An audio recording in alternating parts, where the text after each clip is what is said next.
Okay, folks, if everybody could grab a seat, we're going to get started. It is 6 o'clock. I'm sure we'll have some people trickling in as we get started here. You guys can come on, sit down so we can see you.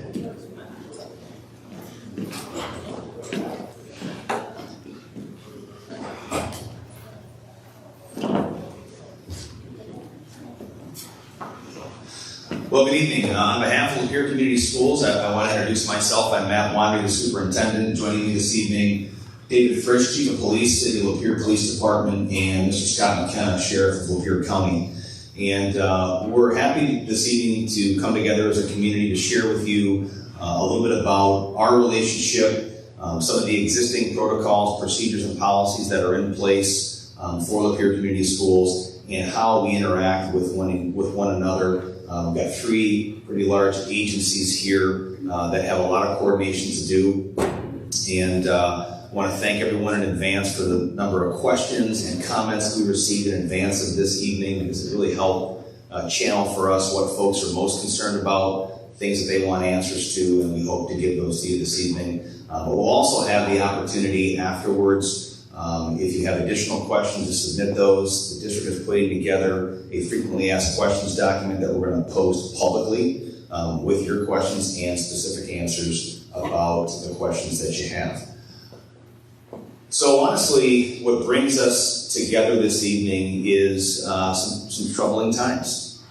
We certainly appreciate the emotion that's attached to our community, our students, our staff, our parents, and trust me, the folks sitting on the stage share in that anxiety with you. This place, Lapeer, and Lapeer Schools means a lot to those of us on stage, as we know it does to you. I've lived in this area my entire life. I have family, students that go to school here, nieces and nephews. I've been a part of this community for a very long time. This is my 11th year as a superintendent. This place means a lot to me. Sheriff Mckenna's children go to school here at present. Chief Frisch's boys graduated from school here, went to school in Lapeer. So you're looking at folks that think of our role. Don't think about sheriff, superintendent, chief. We're dads first. And when you're going through the emotion of a parent as it relates to responding to these types of incidents, it's an emotional time. It's challenging to get your emotions under control, talk to your own children about how to face this and deal with it. But we have the added responsibility of putting that aside pretty quickly, because we have a pretty big job in terms of making sure that this place is safe and secure. And it's something that we take very seriously. A couple of the things that I wanted to share with you before we dive into the presentation is this is not a first for us. Meaning, these are conversations about safety and security, about our response, about where we're good and where there are some gaps. We have that every year and have so as long as I've been here. And we enjoy a really good relationship with these agencies. So the first thing that we're going to talk about is, what do we have in place right now? So just because something happened so close to us doesn't mean this is the first time we've had this conversation or engaged in this work, okay? But the other thing that's important to remember is you're also not going to hear from us that everything we do is perfect, we got it 100% right, and there's no need for change. It's a very natural thing as a human being to want answers and investigate what you're currently doing in the wake of a tragedy like what happened in Oxford.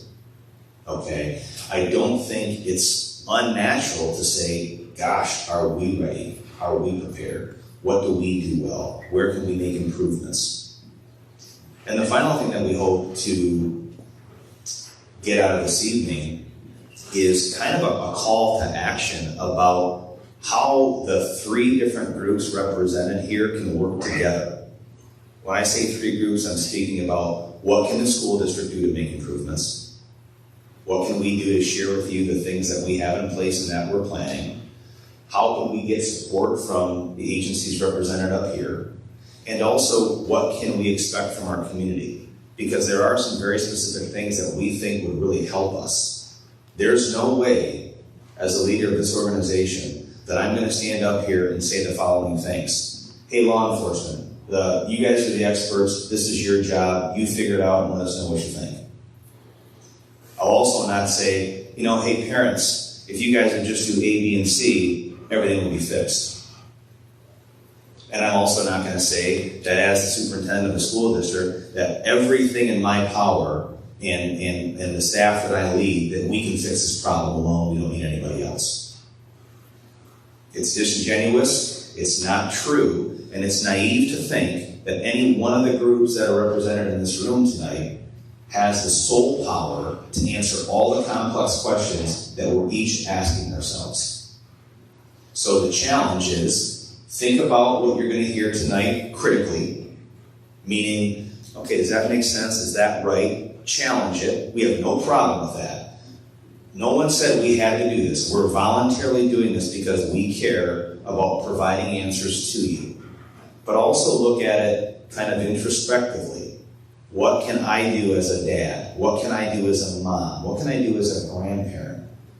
What can I do as a local business owner, a citizen, to help aid in solving this problem? Quite frankly, we've met a number of times in preparation for this, and we really hope we have standing room only tonight. Because we know it's going to be a really good message. There's going to be a lot of learning that happens in here. And quite frankly, we really want more people to hear it. Okay? We're not afraid of having this conversation because we voluntarily come up here for the past decade, the three of us together, and had many, many similar conversations about this with our community. So we're not afraid of this discussion. We're not afraid of criticism. We're not being afraid to be told, hey, you guys are not doing a good job here, or we'd like to see a change there. We're not afraid of that. But also, we have a lot of confidence in what we have already created and what we already do. We want to share that with you as well. So I applaud all of you for getting off of Facebook for a couple hours and coming and spending some time with us to hear the truth, to hear some direct talk. Right? Because sometimes, and one of the things that we will talk about is the responsible use of social media and how that can both help a school district and hurt us. How it can both help law enforcement investigation of these incidents or it can hurt them. Because while, as an educator, I see a lot of power in technology, I see a lot of benefits, I also see on a daily basis the many drawbacks and the many challenges that it presents for us. And being a father in 2021, with a couple of teenagers at home myself, I see the peril presented to our kids every single day through those mediums, right? It doesn't mean that the technology or social media is inherently bad in and of itself, but it certainly requires a much more attentive parent than maybe 20 or 30 years ago, because there's so many things that can get access to our kids that we certainly don't want them to have access to.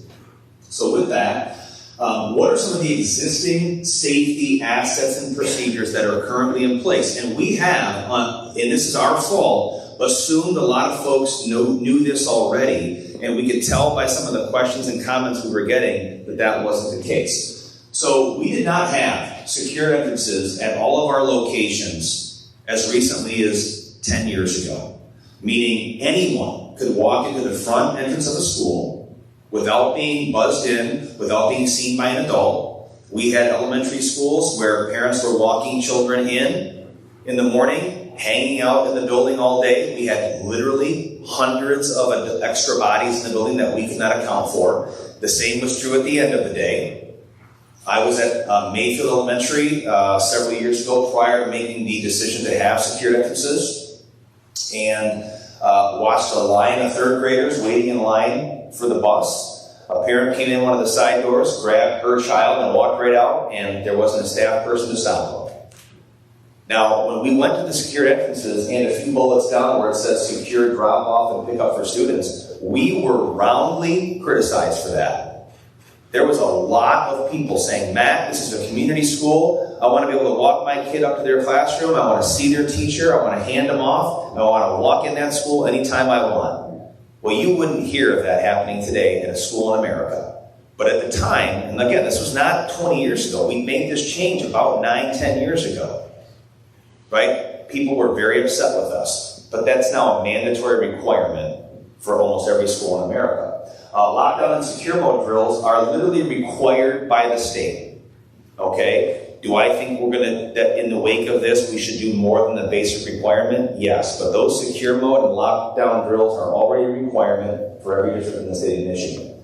We have emergency action plans for every single school in case one of these incidents would ever befall Lapeer Community Schools. And when I say action plan, I mean the police department, the sheriff's department, at the ready, make one phone call, and we have roads blocked off, we have barricades, we have response mechanisms that are automatically triggered that tell us what the school district's jobs are. It outlines and defines what their responsibilities are, and that is at a moment's notice. Last week we had a secure mode situation. Okay, I got a phone call from chief that said we've got a person in the community that's making some threats.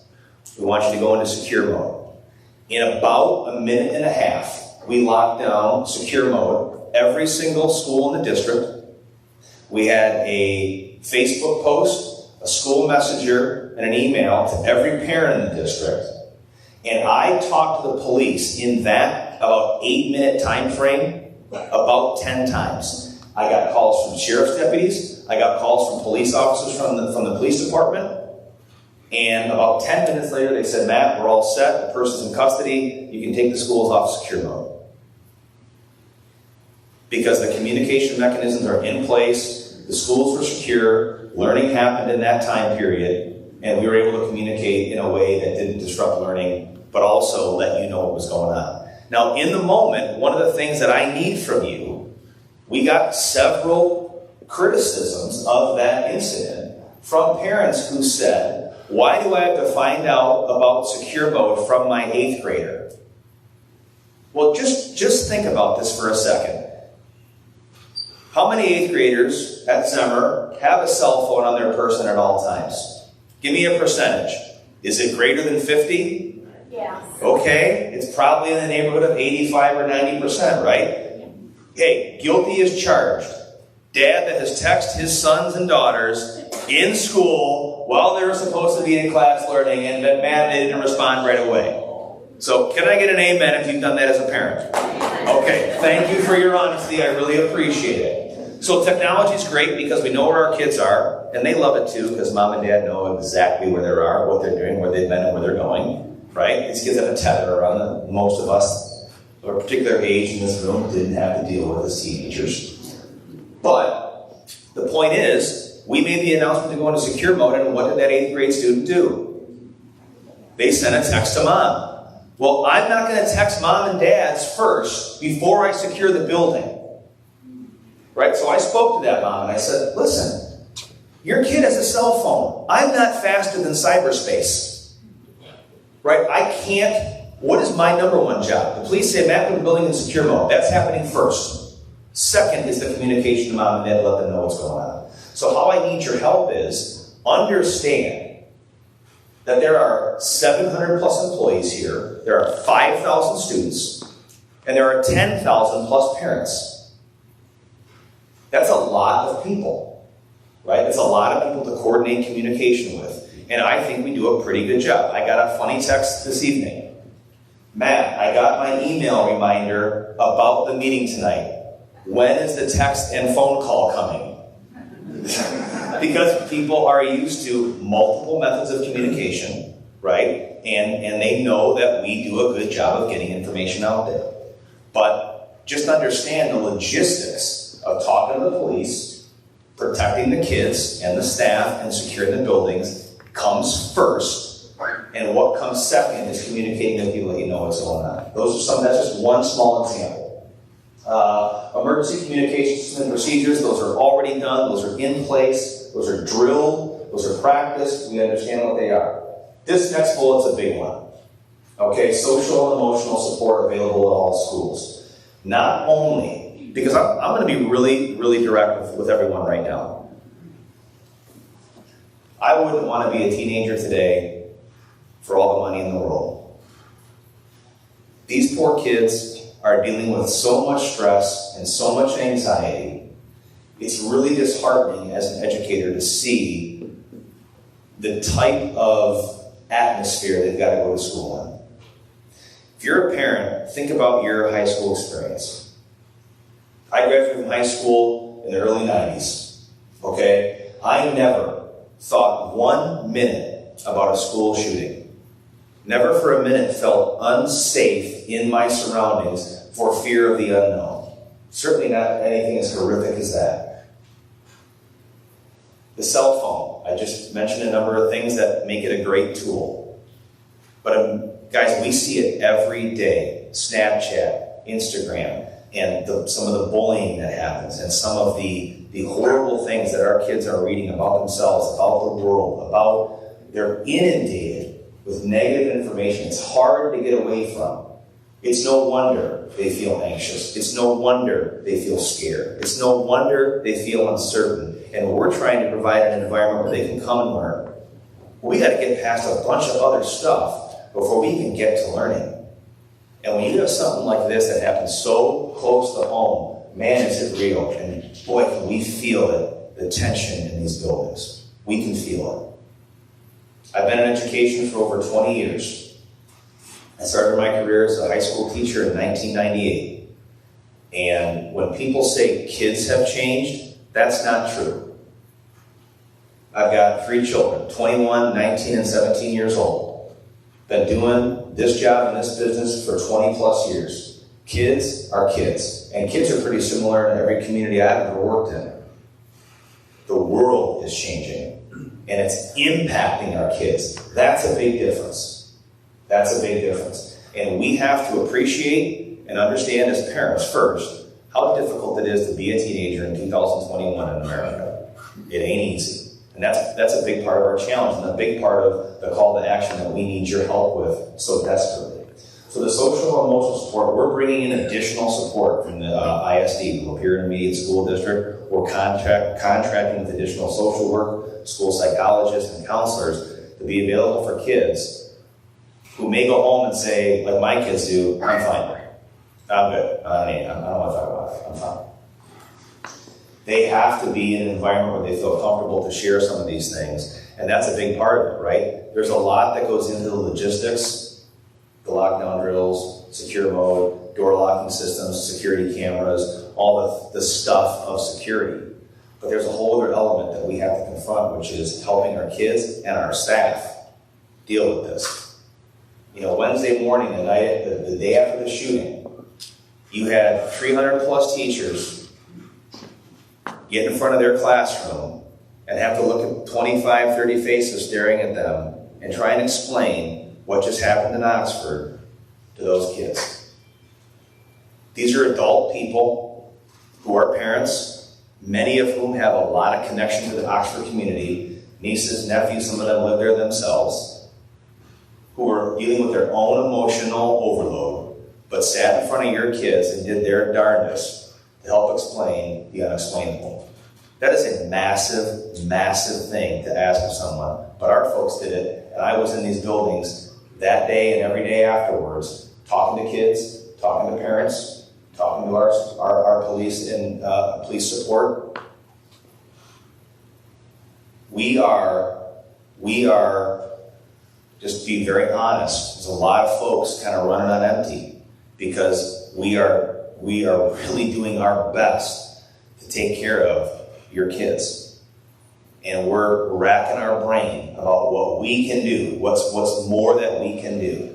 The social emotional part is a really big and important component of this entire process because we're seeing more and more students walk into our doors every day that have a lot of anxiety, a lot of depression, what I would just refer to as kind of a general sadness with COVID, how that's impacted the school experience, our lives as families, how we interact with one another. And now you add something as horrific as what happened in Oxford on top of that. Like I said earlier, it's no wonder kids are feeling that way. Where do you come in? I can guarantee the people sitting in this room right now and many of those watching on Facebook care deeply for their children and are looking for answers like we are too. One of the things that we say to our staff here is, Your job as a leader, whether it's in a classroom, whether it's in the lunchroom, driving a bus, or being a superintendent, is to help reduce anxiety, is to lower the temperature in the room. Because good decisions don't come when there's fear and anxiety and we do it in a knee-jerk way. Good decisions come when people are in a sound mind, they collaborate with other experts, and that's our job as the adult community, to help our kids lower the temperature. It doesn't mean you lie. It doesn't mean you're disingenuous about the reality of the situations, but it certainly means you work really hard to make them feel like the adults that are charged with their care are doing so in responsible and measured ways. And that's a big ask that I have of our community. One great benefit of the partnership that we enjoy is our law enforcement agencies are not unaware of our facilities. As a matter of fact, not only are they in our buildings on a daily basis, we allow them to conduct as many trainings as they want. Whether that's SWAT team, entrance and exits when you're talking about active shooter situations, or hostage situations, or whatever type of training they need, we make our buildings available. And I want them to be available because I want them to be intimately familiar with the nuts and bolts and how to navigate these buildings. These are big, sprawling buildings. A couple 100,000 square feet. That's a lot of ground to cover. And the more that our law enforcement partners have an understanding and awareness of their surroundings, the more effective they can be when they're called to respond to a situation. And then we have our uniformed police officers who are stationed in our building here this evening with us. And what is really unique about a school district of this size is that I don't know of another district in the state that has 3 full-time school resource officer positions. Now, that comes at a cost that we share with the county, the city, and the school district, but it's important to us. And the school resource model predates everybody on this stage who understood the importance of having officers of the law in our schools. So I want to introduce, in the back of the room, if they could just raise their hand, we have Deputy Hunter Salisbury. She is responsible for the township schools, so her full-time office is at Zemmer, but also has responsibilities for Schickler and Lynch Elementary. We have Officer A.J. Wetzel, whose office is right here at the high school, but also has responsibilities for our city elementary schools. And we have Stephanie Shibley, who will be housed at Roland Warner starting right after the break in January, and will also work with Officer Wetzel in the city. And we have a partnership with Metamora Police that handles the Murphy School. What is unique to Lapeer, and something that everyone in here needs to understand, is that county sheriff's departments, city police departments, and school districts do not always play very nice in the sandbox together. There is typically a natural competitiveness, kind of a territoriality that just simply doesn't exist here. It does not exist here. If Deputy Salisbury is on a call doing something else at Lynch and there is a problem at Zemmer, she will call Officer Wetzel, who is a City of Lapeer police officer, but has no problem coming and helping out, backing up his colleague at Zemmer. So we don't have any barriers to working together, which is really, really an important thing. And the fact that these guys are sitting next to each other in partnership with the district is a huge show of collaboration that does not exist everywhere. And that deserves recognition. Jared, you want to give me the next slide here? Because the magic is not working.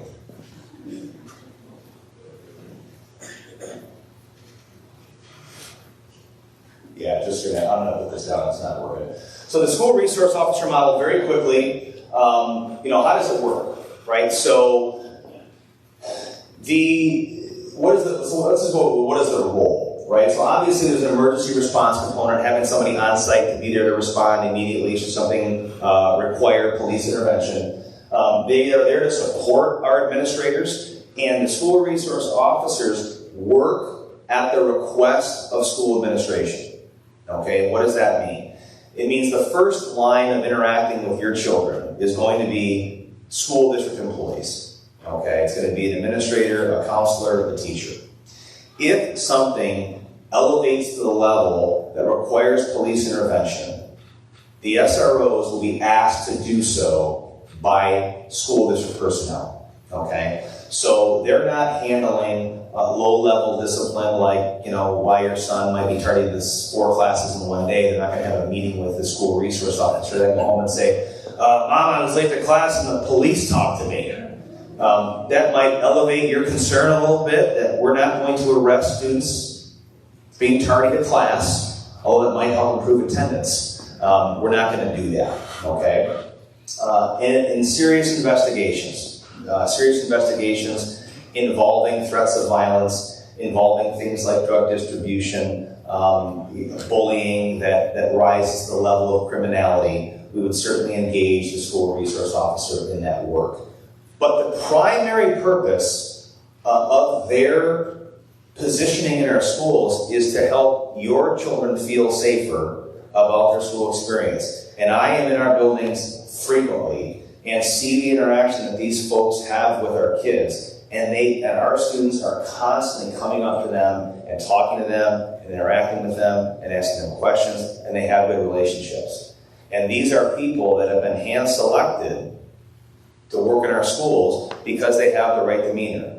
They want to be around kids. They understand the importance of relationships, right? So it's almost like they are safety personnel with an eye on working with young people, which is different than being on the road and being a deputy or being a police officer. So there's kind of a little bit of a nuance there that they have to appreciate and understand, and we're very fortunate to have 3 folks that do that. So we're very proud of this model. Like I said, I can't think of another district that has 5,000 or fewer students that employs 3 full-time SROs. That's a very good thing that we have. All right, next slide, please.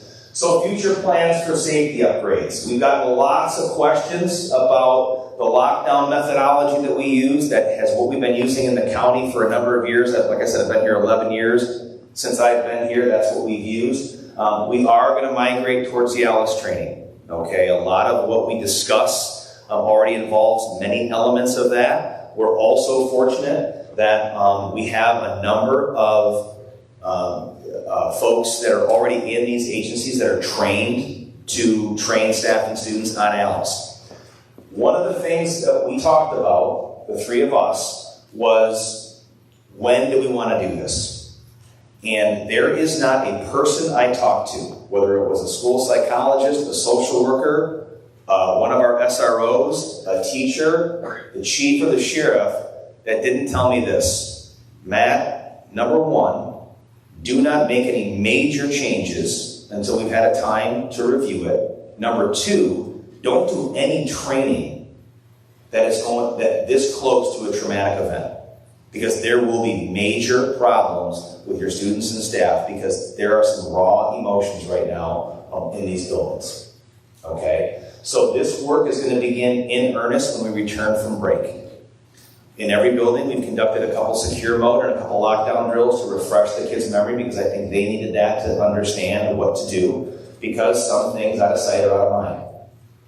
Right? Quite frankly, and very honestly, we've been dealing a lot with COVID-related issues in the last 2 years. It's been quite a burden on schools. We're doing the best we can, but when something happens this close to home, you're well served to review and talk with kids about it. Our teachers had some great conversations with young people throughout the course of the last 2 weeks, not only about their own fears as students, but hey, what would we do if it happened here? Right? And we've had some really good, honest conversations in our buildings. So some window filming in strategic areas. We've got a lot of glass in the district, so looking at glass doors and entrances, either changing those out to make them more secure from a steel perspective as opposed to glass, putting some bulletproof film, shatterproof filming on the areas where we feel there's some exposure. We began this summer evaluating our security camera system in the district. That work had already begun. We have a request for proposal already out there for companies to come in and give us a bid to upgrade our entire system throughout the entire district. Some threat assessment training, so re-engaging with the police and the sheriff's department to walk our facilities again, talk about where our weak points are, where the stress points are, where we can refortify some of those weak points, and we're going to conduct those for every single building. And also looking at bids right now to rekey every single door in the entire district, to put some automatic locking mechanisms in, as well as door barricading systems similar to what they had in Oxford. And we have been evaluating this for about 6 months anyway. Okay, so we're just going to go ahead and do that work. So a lot of folks had questions about this. These are just some of the highlights of the things that we're going to be doing, because we first wanted to meet, kind of get our bearings, to be quite frank. I know that Sheriff Mckenna is going to share some of his experiences. He was one of the responding deputies to Oxford. I know he's going to share some of his experiences, but we've learned a lot in the past 2 weeks. You know, being in our roles is challenging from a number of perspectives, but me personally, after Parkland, after Sandy Hook, after Oxford, there is a phrase that in this business we talk about pretty consistently, and it's called the evolution of threats, right? So in the aftermath of a tragedy, it is very natural to gear all of your response to prevent what happened there.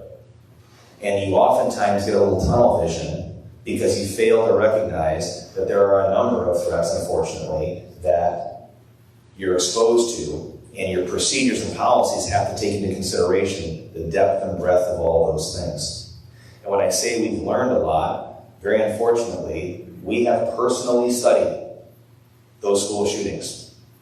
And I mean everything from going to those places. I have been to some of them, talked with law enforcement officers about their experience, talked to superintendents, talked to parents, talked to school board members about what they did right, what they did wrong, and what they'd recommend moving forward. We three have had those conversations, and we've been doing so, unfortunately, for far too long.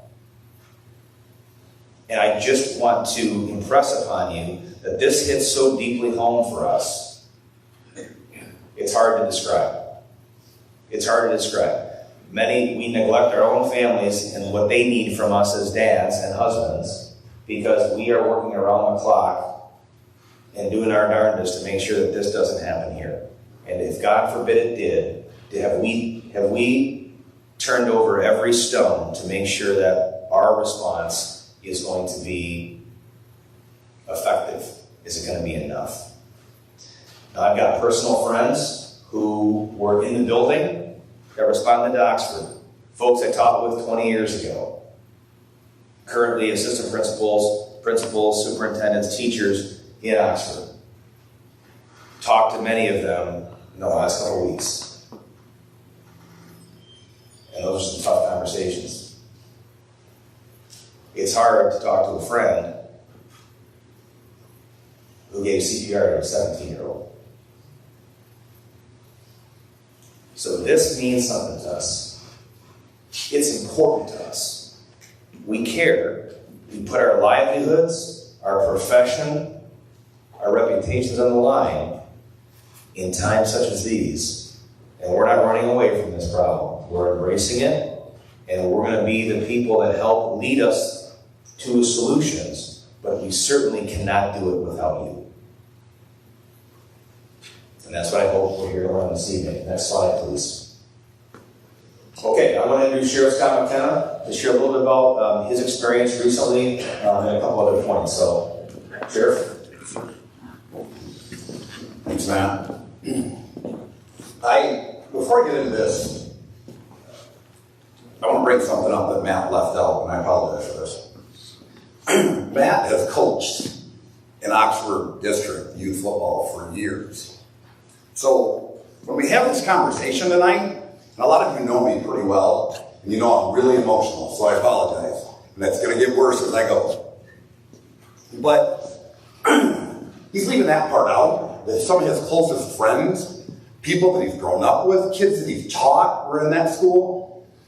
And again, I apologize to both of you, but Dave and Matt and I met for lunch on Thursday after a meeting about tonight. And we sat talking before we got into the details of what we were going to look at. And I think we're all proud of this because we're dads first. But we were sitting at Apple Tree, and there was a point that all three of us had to catch ourselves from openly crying. So when we talk about these things, understand, I know you get upset. We are all upset. And understand that we're human. And we're right there with you trying to figure out the ways to protect our kids the most. And when I say that, I mean our kids. We're human. We're doing everything we can and trying so hard to find answers when some of those we cannot. So I say that and open it up because I give Matt credit coming up here. And you saw him pause for a minute. I saw Matt here and met at every game when his family was grieving from people and friends that they lost that day. So I'm proud of that. I'm proud of the things that both of you have done. We're going to talk about the Oxford incident for a minute. Not going to get into detail. Obviously, Crystal wrote, I got into a thing at the commission meeting that the county press wrote a really nice article. But as you know, I kind of speak, and sometimes I'm too blunt, but I say from my heart is the things that I mean and the things that mean most to me. The day, there were multiple agencies on there, and we're going to talk about that in slide 2, but it caught me just a minute ago when Matt said, we talked things about Parkland, and we talked about all these names, and then Oxford's included in that. It sounded so odd to have me hear that, because people across the country are now saying that. And that's in our backyard. Those are our families. That's our community. How many people in Lapeer County go to Oxford? A ton. How many of our kids, how many of those Oxford kids were in this school and vice versa? How many people up here that your kids are best friends with them, played sports with them, were in band, they were in dance class together? So it affects this community so drastically. Responding that day, and there were many people, many agencies. The undersheriff and I were one of the groups that was on. We went on an entry team. And one of the parts that we saw with that, and talking about Alice is run through the Oxford School District. We've talked about it, we've looked at this multiple times. Chief Frisch and I have had hundreds of conversations about this. Also remember, we have 5 school districts. So we look at this and have conversations. Matter of fact, all 3 of us tomorrow will be with every superintendent and every department head from every law enforcement agency together to meet, to have a discussion about what we can do countywide. When we get looking at that day and the way everything went, and I'm going to kind of jump to the last part here. I mean no disrespect to media. I mean no disrespect to some of the things that are out there. But we focus on, and I'm not here to debate what was done and what was not done. That's not my job.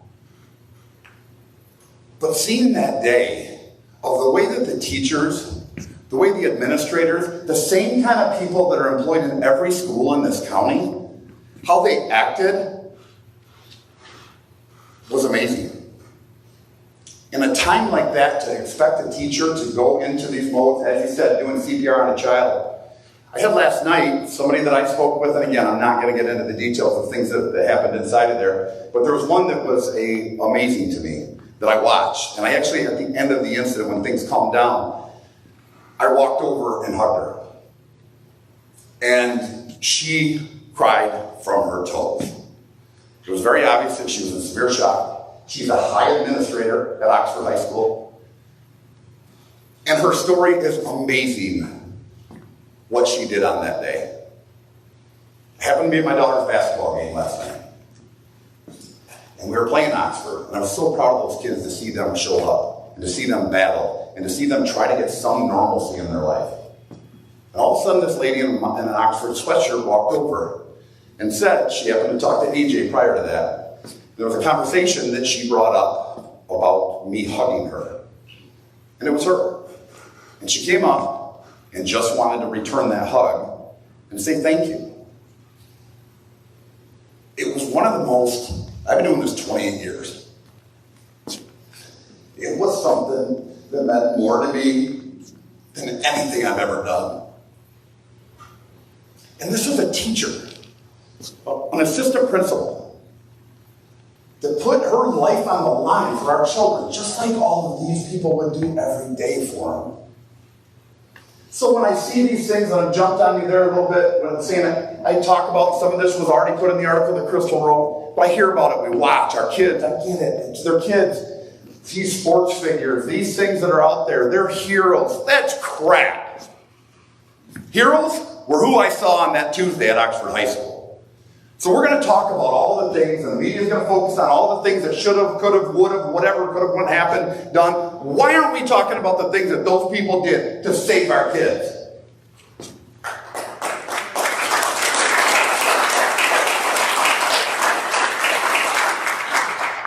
We get so caught up in the things that are negative in this world. It's the world we live in.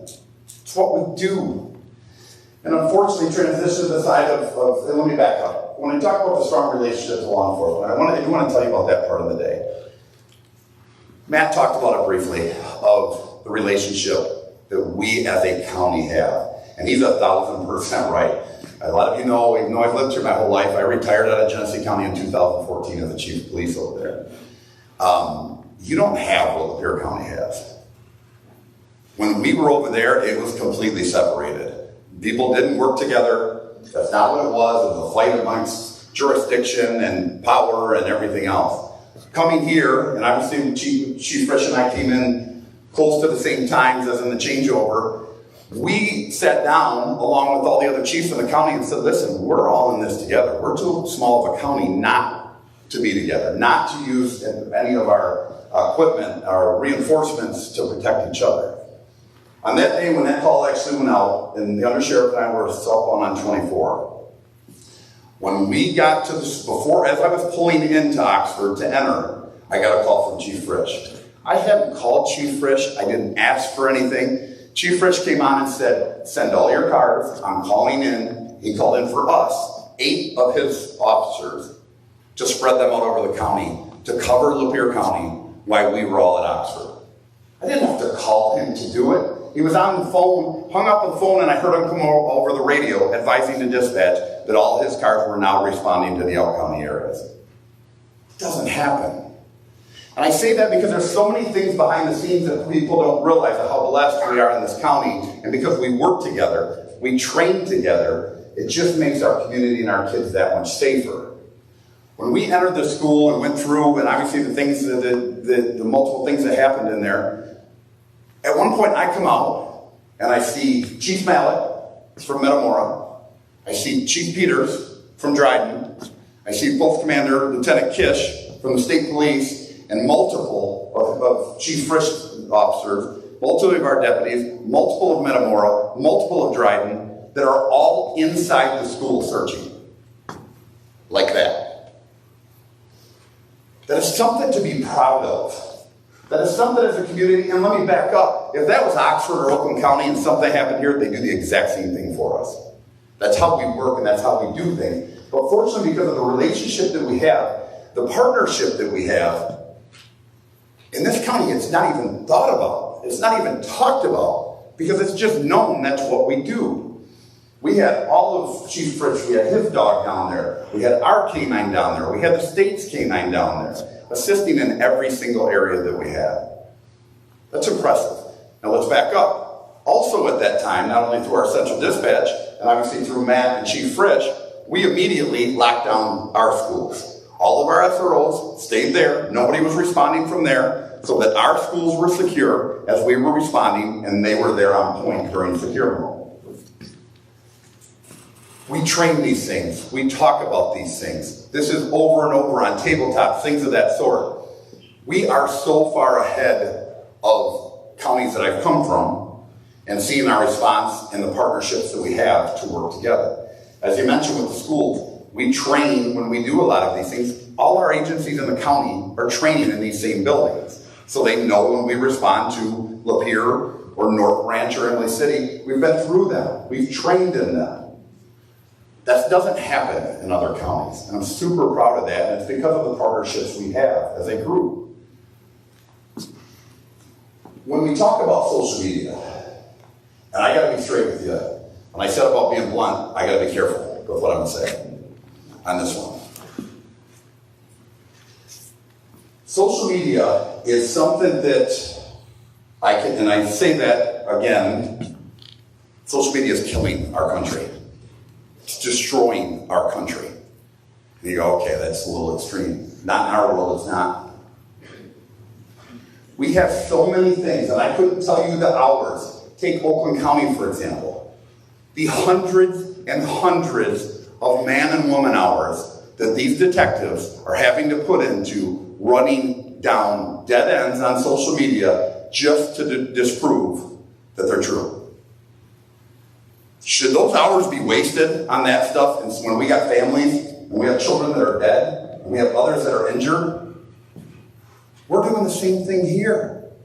When we talk about it, and this is where I say, because I want you to hear, I'm not trying to chastise, I'm not trying to say anything bad, I'm trying to say that this is the reality that we deal with. If you look at our SROs back there, they are run into the ground right now. If you look at our administrators and our teachers, you could not fathom what they're dealing with right now. And unfortunately, we get things, and I get it. My kids are here too. They're hearing the same things and talking about the same things that your kids are. But I was it happened to be when Oxford happened on Tuesday, I was supposed to speak in multiple criminology classes here for ORAD. And it was set up months before this was supposed to, then the Oxford deal happened. So we had talked about it, and ORAD called, and I'm like, I think, let's do this anyways. Let's do it just so that we have those conversations. And we talked about it, and I said, do you want to have just a small conversation about the Oxford stuff? But just so that we know, because these kids, and a lot of these kids I know and have coached and everything with it. So I was here all day long. And obviously AJ and I were working together in the class with ORAD. I sat here the entire day and was going into classes. And when I saw what these administrators were dealing with, not saying it's bad, but it was nonstop. Everything coming in phone calls from whether it's the threats on social media. The problem is you get some misinformation that was put on social media, and what does everybody do then? Shares it. So something that went on that was completely false from the beginning, or I heard from somebody that somebody and somebody, instead of calling the school or calling the police, they put it on social media, and then it's shared 10,000 times through our school district. And what then happens is, everybody's in chaos.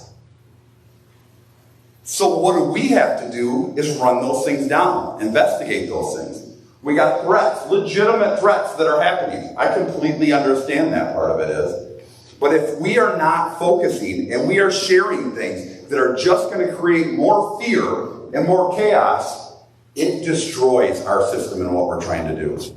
I sat that day on Thursday and watched all the way from Mr. Lindsay, all the way through all administration, teachers, AJ running non-stop ragged of pulling people in because someone said this, this was on social media. From the night of Tuesday night, when this actually happened, from then till now, I bet I have received, I'll say 400 to 500 screenshots from parents that are on because of their kids showing them something or it was shared, whatever it is that's going through. And when I say kids, a lot of these things are adults that are putting it on. It's on, they send it. I don't know if it's true, I don't know what it is, and I can kind of understand that argument, okay, because we are in fear, totally get it.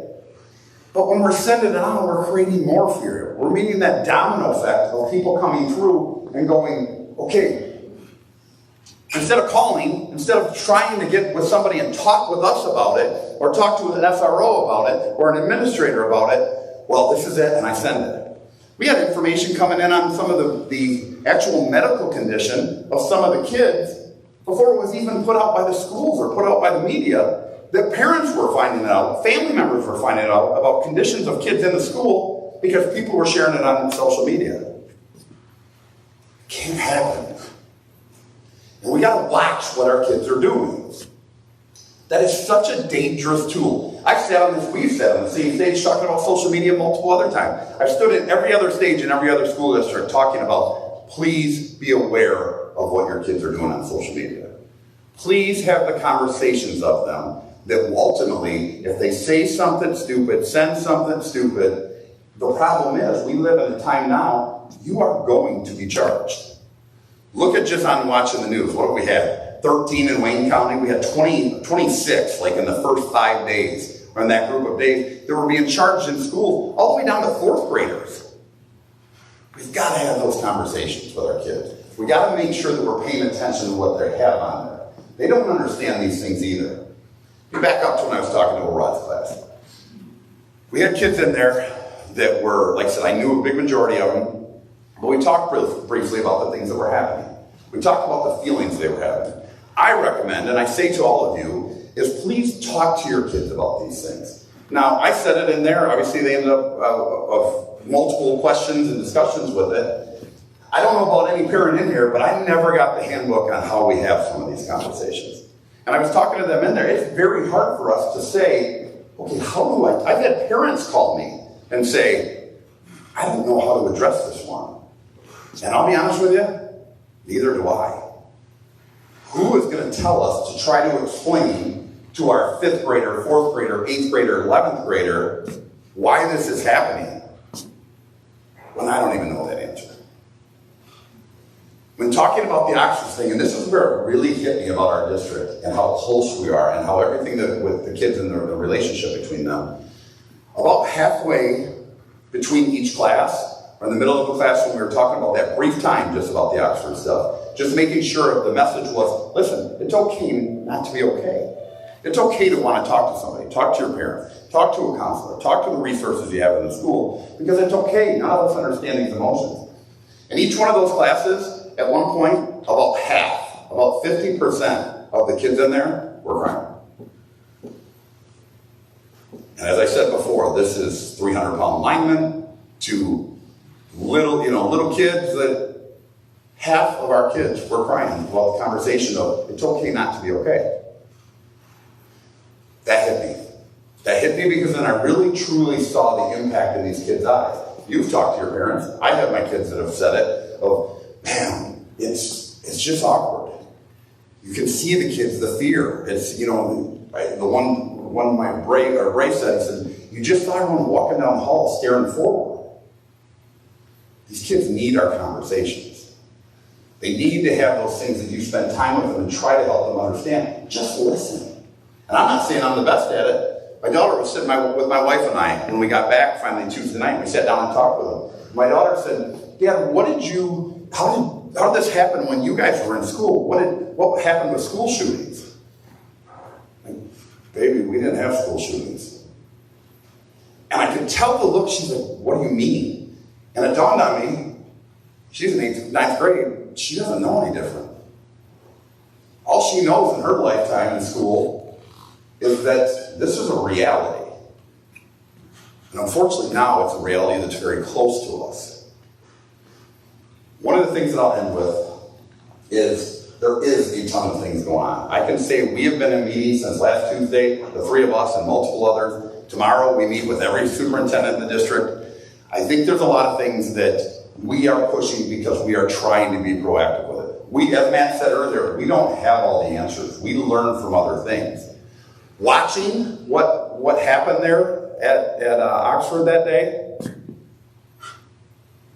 as horrible as it was, and I don't want to take anything from that when I say what a tragedy that was, but I saw men and women that were doing extraordinary things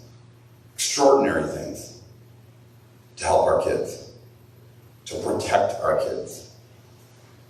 And ultimately, I ask that when you get fired up, when you get frustrated, because there's a fear in all of us that sometimes we don't understand, but understand we are doing the things. We are looking for new answers. We are not stupid enough to say, we got this. We're going to make changes. Unfortunately, what happens in these incidents, like Matt said earlier, we review them and find out ways that we can get better.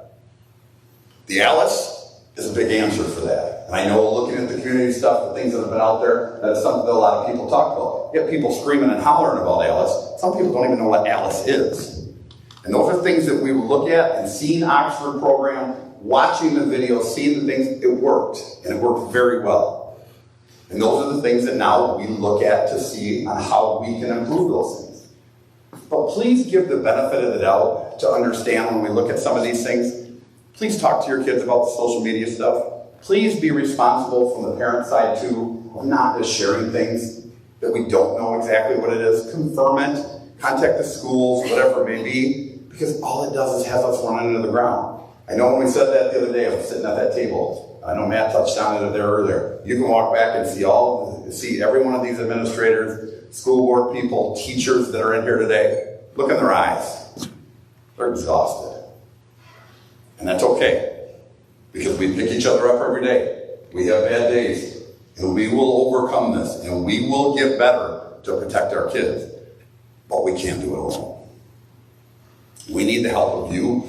We need the support of you. And the great part about it, some of the social media things that I've seen or that have come on, there's a lot of times parents jump in there and go, oh, that's wrong. That's not fair. One of the things when he mentioned, and I'll end with this, when he talked about the incident the other day when it was shut down, when we went into secure mode, it was something that was truly the schools were never in. It was a comment that was made somewhere within the city. Chief Frisch had Sergeant Chipolewski, who's one of his sergeants, had the guy stopped immediately from some information on a plate. They were on, the state was on, I got on with them. School had been put in secure mode. We talked to him, took him into custody. School was called.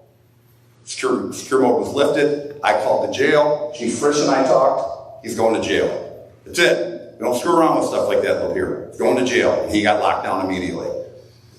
I got calls, just like I know both of these men did.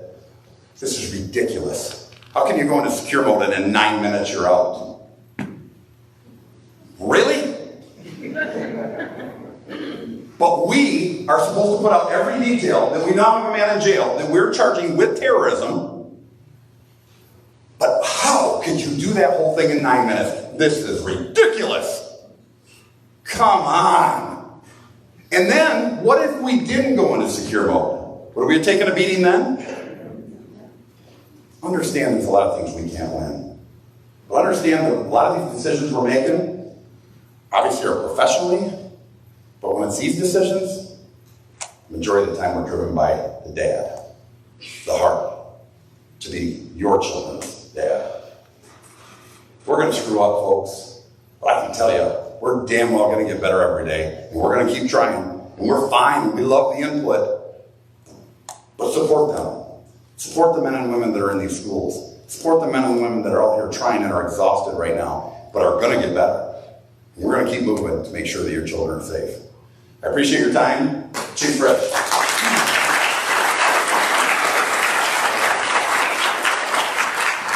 Thank you, Scott. You know, we are very lucky to have men like these two over here. Our community, we're very lucky all together. I look out here, I see school board members out here, I see city commissioners out here, I see former school board members out here, and I see all the parents that are out here.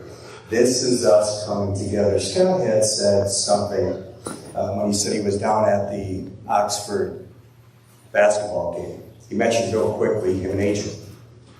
AJ is Officer AJ Wetzel, who's the SRO here. None of your children have had a graduation ceremony, a prom, most away games, whether football or basketball, that AJ Wetzel has not been present at. And that's paid for by the city and by the schools. But it's beyond being paid for, it's the right thing to do. So when your child travels from here, our presence travels with them. The city of Lapeer has had an officer in the school since 1990. I know because I was here. Since 1990. No one was even talking about SROs back in 1990. But little Lapeer, we jumped in the game. And we've been in it. In 2017, when I became chief, I doubled our amount of SROs. We have 2 full-time. Then with the county's addition of the third one, there's 3 full-time SROs. And I know that Matt talked a lot about that. It's important to remember where we are. A lot of us have worked other places. A lot of us still do. Other towns much bigger than ours. A lot more revenue, a lot more income. We've made a choice on where we're directing our funds here, because we can all see this. These tragedies, they keep repeated and repeated. Our children do not have the same education that we do. Matt touched on this. It's a completely different environment. And we have to keep changing and evolving with it. What I have put together is a partnership for safety. You see, it's in a triangle form. When I look at something like that, and I see the three sides that I'm going to talk about, it's important to remember if one side of that fails, the whole thing comes down. It's a partnership. We are together in this. Law enforcement. We talked about the SROs, the action plans. Every one of my cruisers has computers built right into it. The action plans for every single school in this city, everyone, not just the public schools, is in there. In one click of a button, they can bring up the map of this school, the action plans on what we are going to do, where we are going to move your child to, where the reunification spot is going to be, who is going to be notified, who is going to be the barricades, everything that goes in with this. And I'm going to talk about this in detail in a few minutes because these are action plans. The problem is the action happened that caused the plan to have to be implemented. I'm going to talk about those minutes. Law enforcement. That's why we're here. This is what we do. This is the partnership, but we can't do it alone. That's why we meet with Matt. Our SROs, they're not just walking around here playing cops. They're AED instructors. They're CPR instructors. They teach in the classroom in here on topics that are germane to law enforcement. They are the first and primary point of contact for your child in an emergency. And make no mistake, when I say emergency, I'm not just talking about an active shooter. Everything that goes on in society, especially at that age, can be viewed as an emergency.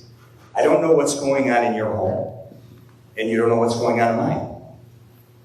But it sure is comforting to know that there is somebody here, outside of all the resources that the school dumps into it, that your child can feel comfortable in going to help them navigate this world that we are living now. Those point of contacts, those relationships that are made between that student and that school resource officer, I'm telling you, they last a lifetime. I taught DARE for 7 years back in the early 90s. I still run into people that remember me. You have to look a little closer to remember that it's me. But those contacts, that relationship is built upon. The equipment that the city of Lapeer is funded with is second to absolutely no one. No one around here has what we have. Every single automobile is outfitted with all the rapid response gear specifically fit and sized for that officer. It's not a SWAT team, not waiting for something to show up. They all have it and they are all ready to go. That is a commitment that this city has made to you because, not that it's easy, but because it is hard. And it is what is necessary to be done. Make no mistake, these problems that we are dealing with today will be the political policies of the future. We have not been able to effectively address to eradicate this situation out. But this next generation that's lived through this, that has not had the same high school experience that I or you have, they're going to make changes. And it's going to be necessary. We're doing all that we can, but I have so much hope in the brightness of the future of the children that walk through this hall and the halls of the buildings like this. They're going to take this to the next step. whether that is investing more heavily in mental health counseling, whether that is reconfiguring, passing a bond, getting a building that can be secured to the point of where it should be, they're going to make those hard choices. And it is necessary. School administration and staff, they are tasked with such an enormous feat to try to accomplish. They have to blanket this building in security and allow the light of education to come in. How do you do that? How do you balance that? What's the formula? Because I haven't seen it. But we're trying. We're trying to come up with that balance. This is a place of education. It is not a place of fear. It is a place of courage that is born when fear represents itself. This is what they are trying to do. You look at the dedicated teachers, staff, custodians, bus drivers, all of this trying to every day assess what is it that I have to accomplish in my educational task, my transportation task, my building task, but yet still be vigilant and aware. The bad guy can try time after time after time. If we get it wrong once, then we see what happens. And that burden, I think about the Oxford. I'm from Lake Orion, that's where I was born and raised. Moved up here in 86. I have friends in Oxford. Very familiar with that community. 4 people from the city of Lapeer responded immediately down there and were in the entry wave to go in there. Those 4 officers' lives are all still changed. We train for this.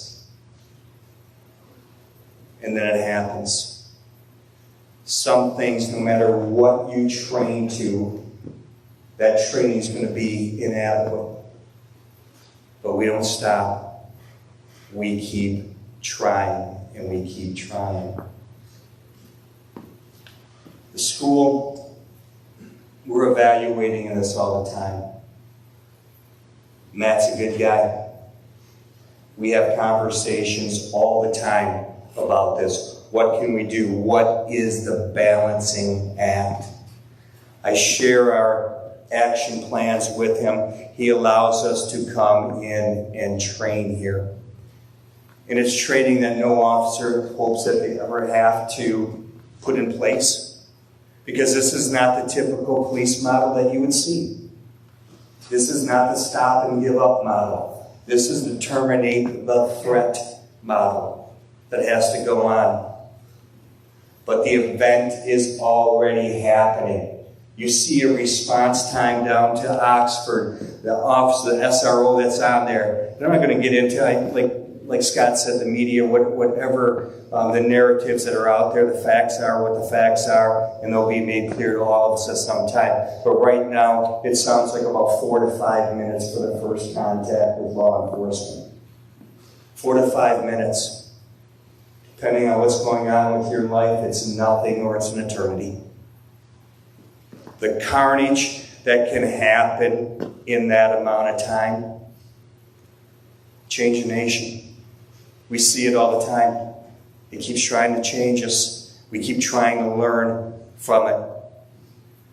The only way that we can combat that is through the partnerships, having the school resource officers in place, having the security plans in place, having dialogue like this, listening to you, and watching you get empowered to say, we need to make changes. Something needs to happen here. What are we going to do? Are we going to make security changes to a building? We're going to try to bring this up. Are we going to start over? What is it that we are going to do? And that's dialogue that has to happen and will happen. The Alice plan. Had instructors in Alice for quite some time. We use the lockdown secure mode right now. That doesn't mean that we haven't evolved off of that. That doesn't mean that there hasn't been conversations in that. You have to remember when we're training drills, every single one of those schools that did this and trained in those drills also trained the shooter because they were there. There is no perfect model, but that's no excuse from trying to evolve and change all the time. I've instructed Run, Hide, Fight through FEMA for years. I have a full business operational plan that I instruct our businesses in. Alice, the component, the running, the engage if you have to. You have to understand there's a difference between a 12th grader running out the room and fighting if they had to and a 2nd grader. That's a balance that has to be struck. That's the monumental task that we are charged with, and we will get through it. To understand there is no one plan that is perfect. There has to be a plan that evolves. The student needs to know that if you can run, then you run. If you have to shelter in place, then you shelter in place. And if you're left with no other means available to you, then maybe you have to fight as a last resort. These are all things that have to be incorporated in the bottom part. And this is the biggest one of the triangle. That's why it's at the base. It's the parent-student. That's where everything has to start. Everything has to work off. As one of the other presenters said, being a parent in this day and age, right? We all said that. My kids are grown. We all said that. My parents said that. All of these things. But no one has had these type of responsibilities to deal with. The whole world is at their fingertips, and the role models are a mile away. How do we change that? Sports hero's not a role model. Cop's not a role model. A parent is. That's where the first role model has to be. The parent, the guardian, the grandparent, the connection in there. And this is not putting blame onto parents at all for these terrible things that have happened. It's a recognition of where your child is at. And when I say this, there could be 1 million people in this audience, and I'm actually only talking to maybe one out there that's not stepping up and saying, again, that's my child that wrote that. What are we going to do about this?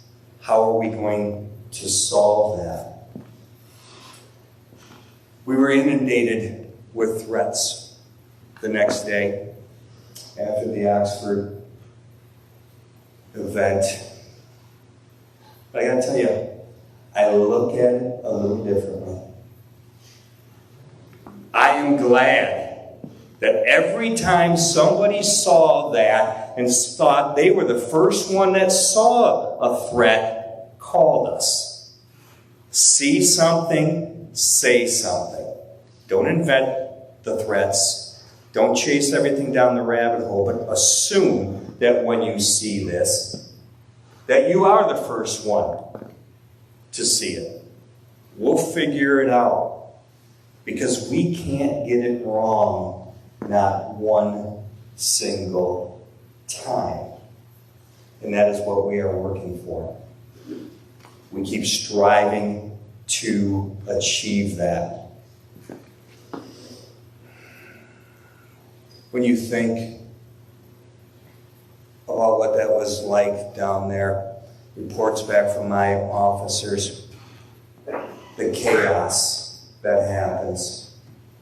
There's been an attempt for many, many years in my profession to try to bring order to the chaos, to secure the scene, to keep everything tightened down so that we can get in there with that job. That has to change. We need to embrace the chaos that is going on there from the law enforcement side. Give the children, the students, the knowledge to exit the building, that is proving to be the safest model.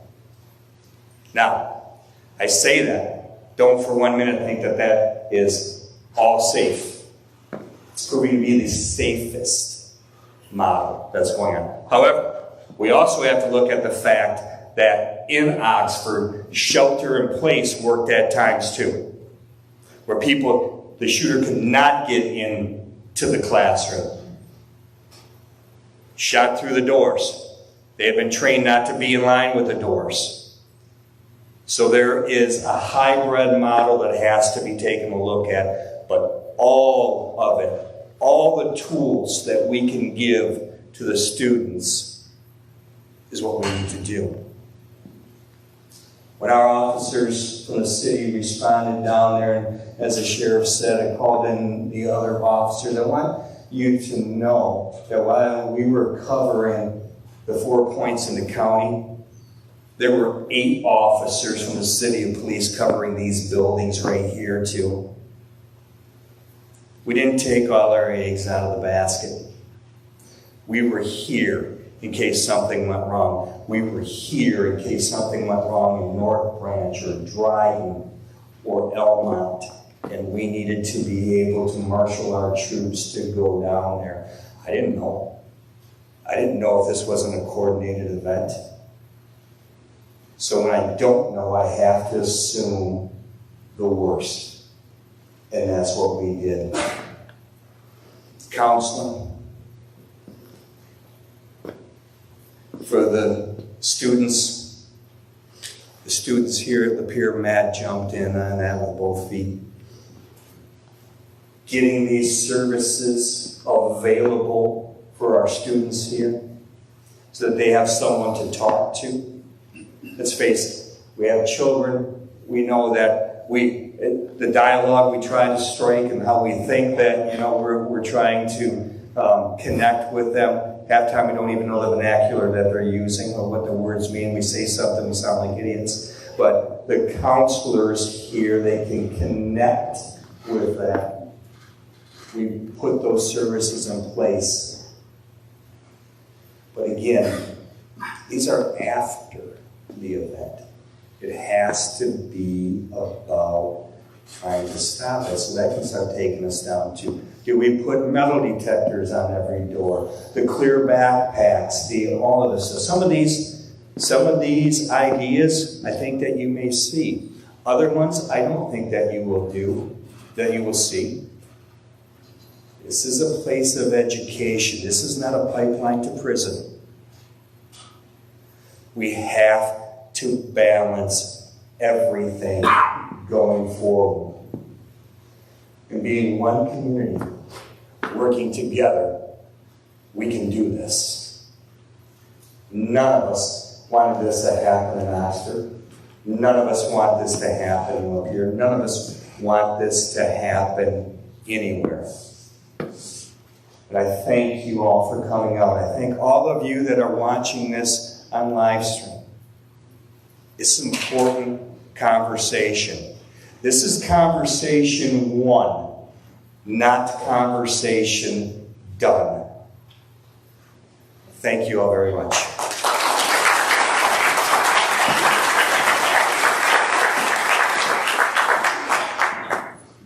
I really like that last line he used, conversation 1, not conversation done. So 2 other things I wanted to mention before we wrap things up this evening. I had a meeting this week with every counselor, social worker, and school psychologist in the district, because you can imagine occupying one of those roles, looking at what happened recently and what we're hearing in the media about what did or didn't happen with that student and his parents in the meeting prior to making the decision to let him put a class. Just a re-clarification with those folks about, hey Matt, when do we get the school resource officer involved or the administration? And they have to trust their own instincts, but it's very natural in that time to kind of question everything. Have I been doing it wrong? And is there something else I should be doing? It's just, Scott said, we're all human beings, so it's a natural time to question. We had over an hour-long conversation just to reiterate the nature of the relationship that exists between a counselor and a student. I say this not to alarm anyone, but just to be direct and honest. We have a very high volume of young people that have some very significant social and emotional needs. We do not want to create an environment where every single time a student comes down to express some concern about a fear or thoughts that they're having, we get the police involved. Because how long do you think it's going to take for the word to spread and the kids stop talking to us?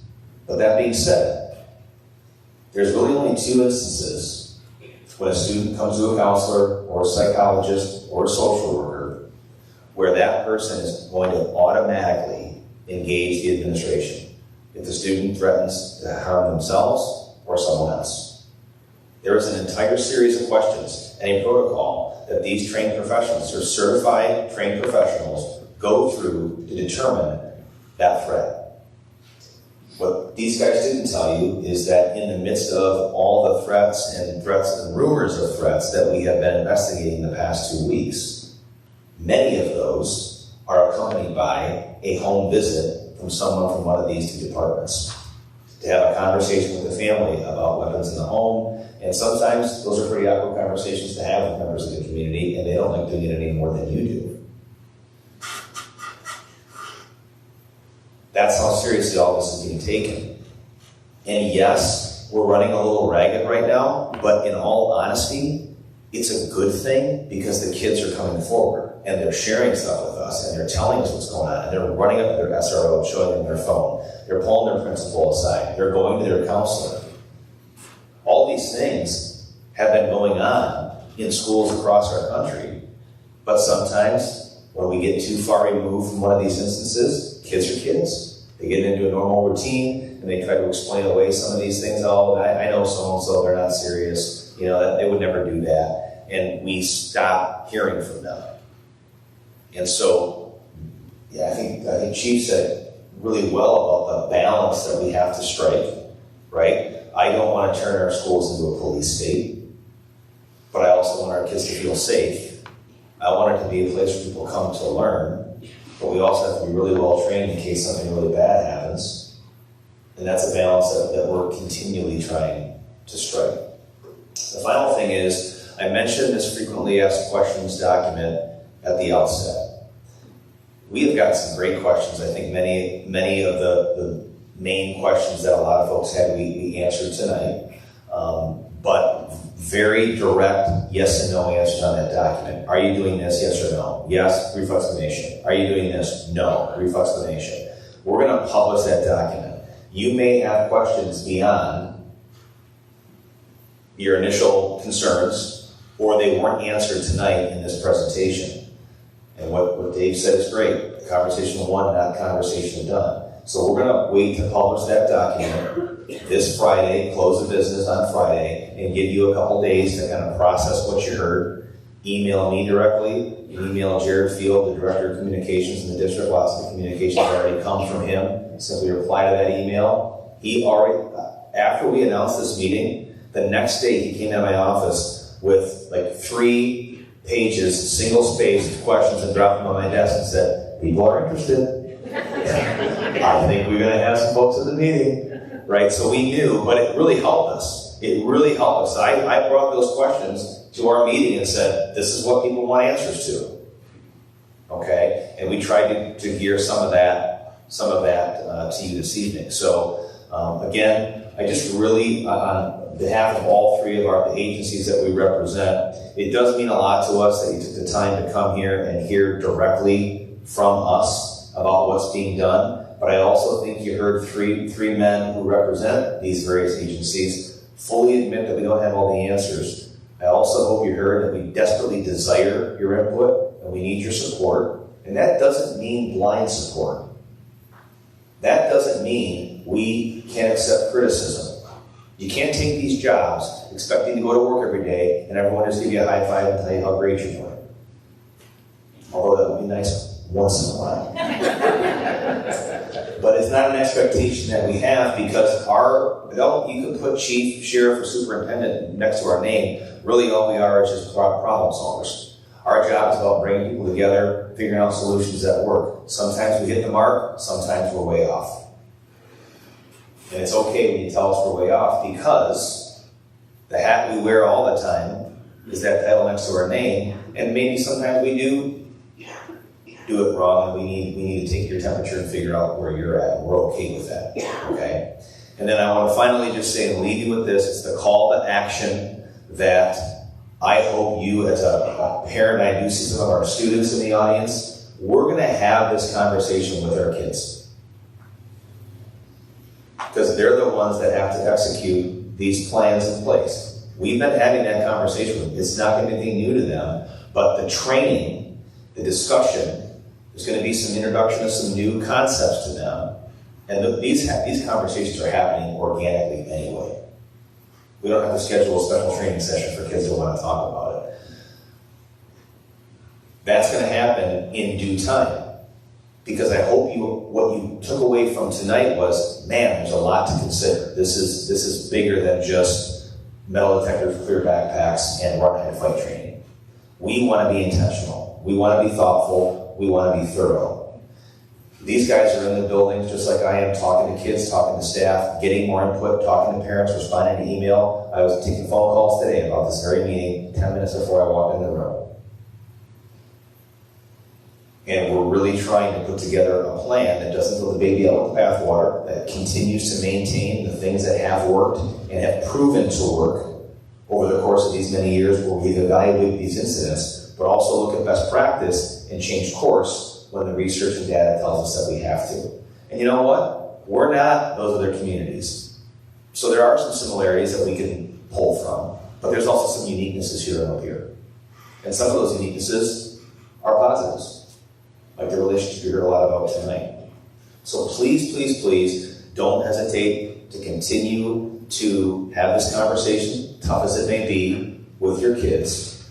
Help lower the temperature, reduce anxiety. And if you have a real concern that your son or daughter is struggling so mightily with their return to school because of fear, don't bottle that up. Reach out to the school. I need them to talk to someone, right? And the meeting that I had last Friday, where we had to cancel school for the day, I met with our entire administrative team to review everything we're talking about right now. We invited our mental health folks to come into that meeting to help our principals. Okay, here's what you guys should be focusing on.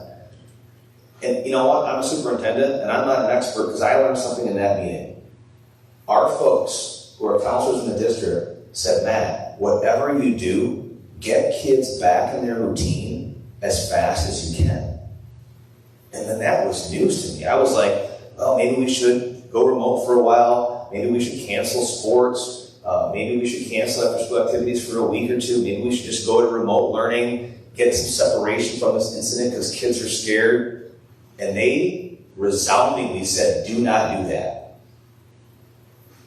They need their friends. They need their club. They need to be in band. They need to be in choir. They need to be in art class. They need to be in the basketball court. They need to be swimming in the pool. They need to be talking to their teacher.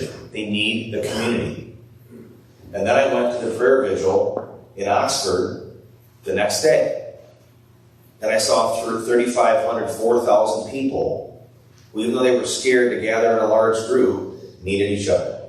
They needed to be around each other to mourn, right? But also to be reassured that we're still a community. We still have more in common than we have different.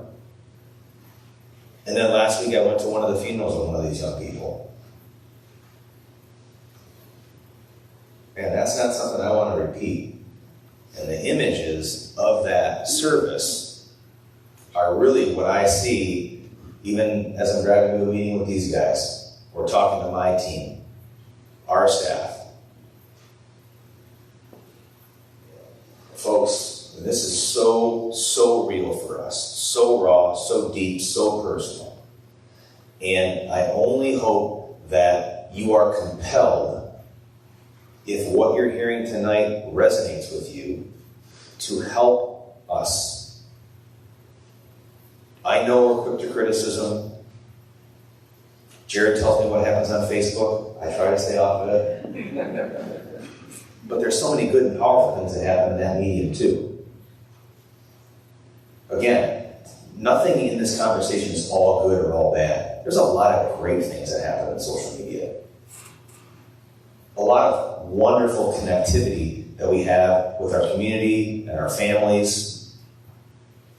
And to simply say, all by itself, social media doesn't exist in a vacuum. Right? It is utilized by human beings, and humans are inherently flawed. And we can be really good and powerful and positive, and we can be really bad and negative and pessimistic and evil. So I would never say this social media platform, fill in the blank, in and of itself is inherently evil. But maybe sometimes how we're utilizing it can lead to evil.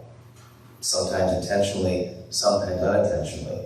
But don't forget, for those of us that are a little bit older in the room who didn't grow up with this technology, what would you be like at 16 if you did have access to it?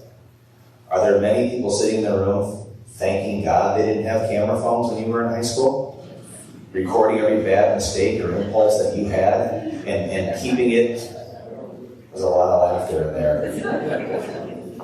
I'm certainly glad, right? Because as a 16-year-old impulsive person, and to put an immediate thought that I have as a 16-year-old to have to be recorded into perpetuity and be judged for it forever into my adulthood is a fate no one deserves, but unfortunately, that is the reality of our life now.